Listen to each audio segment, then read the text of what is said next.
Neendakara motherhood charity മിഷന്റെ നേതൃത്വത്തിൽ വനിതാ ദിനാചരണം നടത്തി ജൻശിക്ഷൻ സംസ്ഥാന്റെ സഹകരണത്തോടെയായിരുന്നു പരിപാടി. Kollam Neendakara motherhood charity mission Janshikshan സംസ്ഥാന്റെ സഹകരണത്തോടെയാണ് വനിതാ ദിനാചരണം നടത്തിയത്. 2026 വനിതാ ദിന പുരസ്കാര വിതരണവും തൊഴിൽ നൈപുണ്യ പരിശീലനം പൂർത്തിയാക്കിയ വനിതകൾക്കുള്ള സർട്ടിഫിക്കറ്റ് വിതരണവും ഇതോടനുബന്ധിച്ച് നടത്തി. ഡോക്ടർ സുജിത് വിജയൻപിള്ള MLA ഉദ്ഘാടനം നിർവഹിച്ചു. അത് ഏറ്റവും രൂക്ഷമായി ബാധിച്ചിരിക്കുന്ന ഒരു പ്രദേശം, അവിടെ നിന്ന് സംസാരിക്കുമ്പോൾ ഇതിനെതിരെ നമുക്ക് എന്ത് ചെയ്യാൻ പറ്റും എന്നുള്ളതൊക്കെ നമുക്ക് തീർച്ചയായിട്ടും ശക്തമായ നിലപാടുകൾ എടുക്കുക. അത്രയൊക്കെ തന്നെയാണ്. വീട്ടുകാരും സമൂഹമൊക്കെ അതിനെതിരെ ചിലപ്പോൾ സംസാരിക്കുന്നിരിക്കും. ശക്തമായ നിലപാടുകൾ എടുക്കുക എന്നതാണ്. നമ്മൾ ആ പൊസിഷനിലേക്ക് വരുമ്പോൾ, നമ്മളൊരു അച്ഛനോ അമ്മയോ ഒക്കെ ആയി വരുമ്പോൾ അതിനകത്ത് വെള്ളം ചേർക്കാൻ പാടില്ല. മനസ്സിലായില്ല? നമ്മുടെ നിലപാടുകളിൽ വെള്ളം ചേർക്കാൻ പാടില്ല.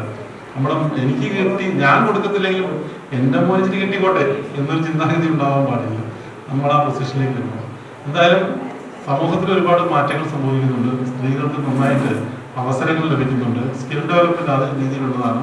സ്വയം ജോലി ലഭിക്കുവാനും അതിലൂടെ സ്വയം സംരംഭകരായി മാറുവാനും ഒക്കെയുള്ള അതിശക്തമായിട്ടുള്ള പ്രവർത്തനങ്ങളാണ് നമ്മൾ സ്ത്രീകളുടെ ഏറ്റവും ഉത്തമ ഉദാഹരണം. നീണ്ടകര ഗ്രാമപഞ്ചായത്ത് പ്രസിഡന്റ് B. ശിവലാൽ അധ്യക്ഷത വഹിച്ചു. MCM രക്ഷാധികാരി D. ശ്രീകുമാർ സ്വാഗതം പറഞ്ഞു. വനിതാ ശിശുവികസന വകുപ്പ് ജില്ലാ ഓഫീസർ P. ബിജി മുഖ്യപ്രഭാഷണം നടത്തി. Neendakara ICDS supervisor ragi T. Sajan, Jan Shikshan Sansthan ജില്ലാ കോർഡിനേറ്റർ ഉഷാറാണി തുടങ്ങിയവർ പങ്കെടുത്തു. News bureau, Chavara.